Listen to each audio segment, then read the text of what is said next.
Morning and welcome sa ating accounting review part 4. So last meeting natapos natin ang question number 4. Yan, yung napaka-challenging na question number 4. I hope na enjoy nyo yan.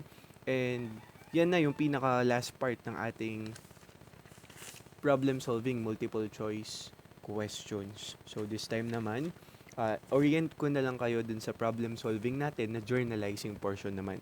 This time, hindi ko ituturo tong tamang sagot dito. I want you to analyze, I want you to reflect and meditate about shawarma spa. Okay? Again, this is a service business and this is a sole proprietorship. Sole proprietorship kasi isa yung may-ari, tas spa, ibig sabihin, providing service ang operations niya. Okay. So, let me orient you or instruct you properly about this portion of the examination.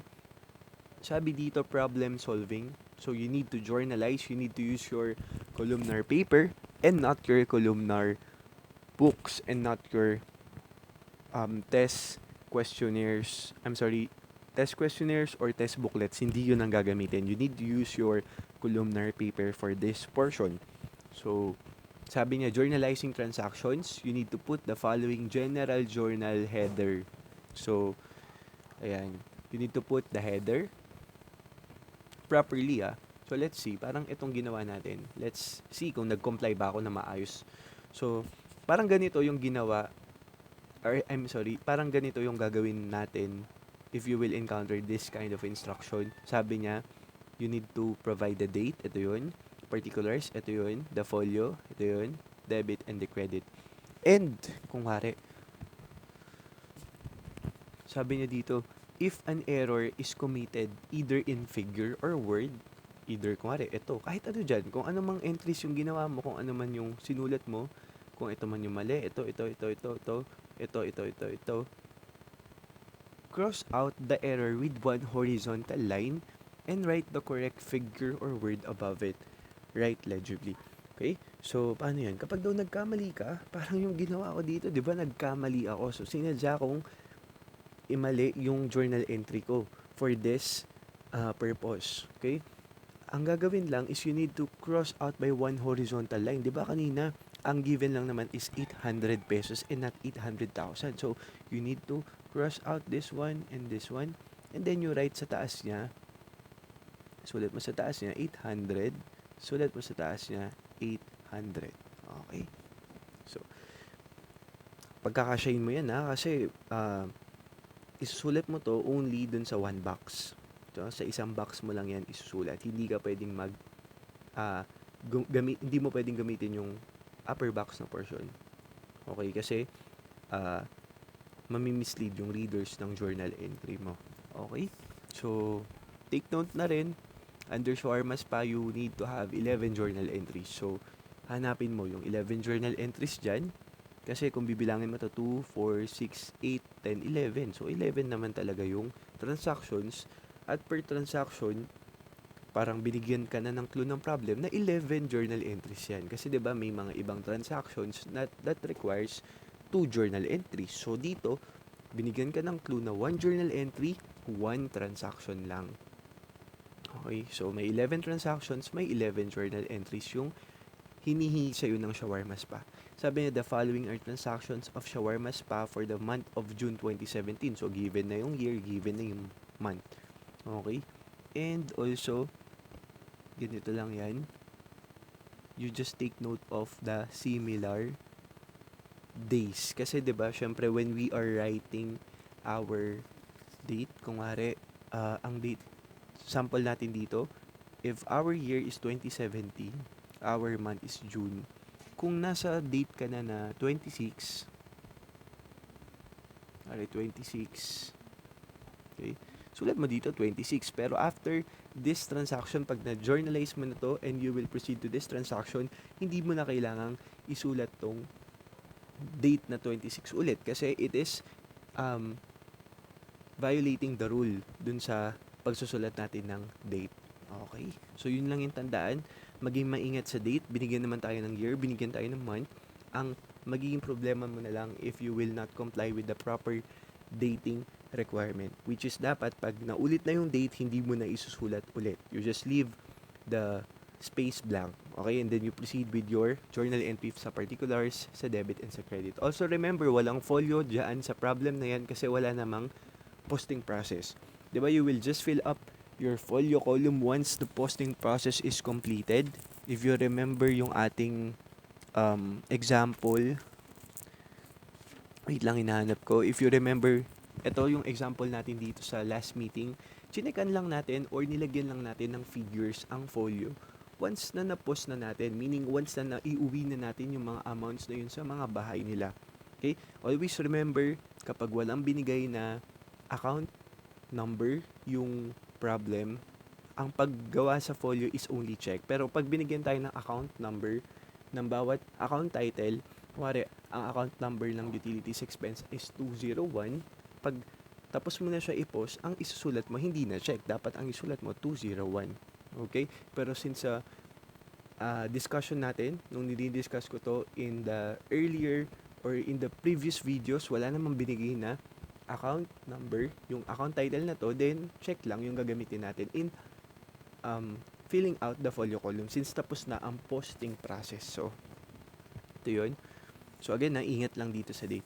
And lastly, yung huling habilin ko na lang is, sabi nga dito, you follow the requirements. Sabi yan, you record the transactions in the general journal using the following accounts. So, alam nyo na yan, you just need to write on your columnar paper. Okay? Pero, eto, binigyan na tayo ng clue, binigyan na tayo ng account title na ginagamit ng shawarma spa. So, mas madali. Okay?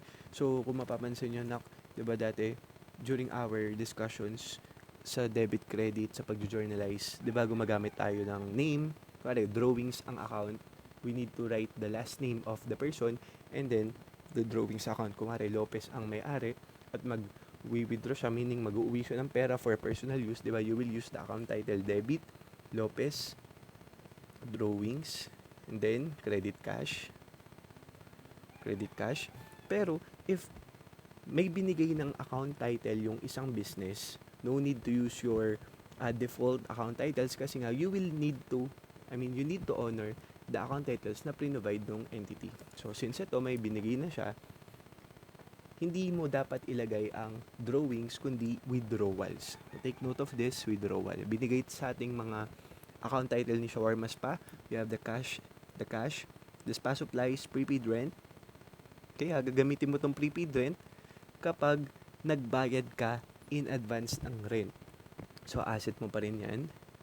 You have the SHA capital, the SHA withdrawals, laundry expense, equipment, accounts receivable, utilities expense, service revenue, accounts payable, prepaid salaries, and salaries expense.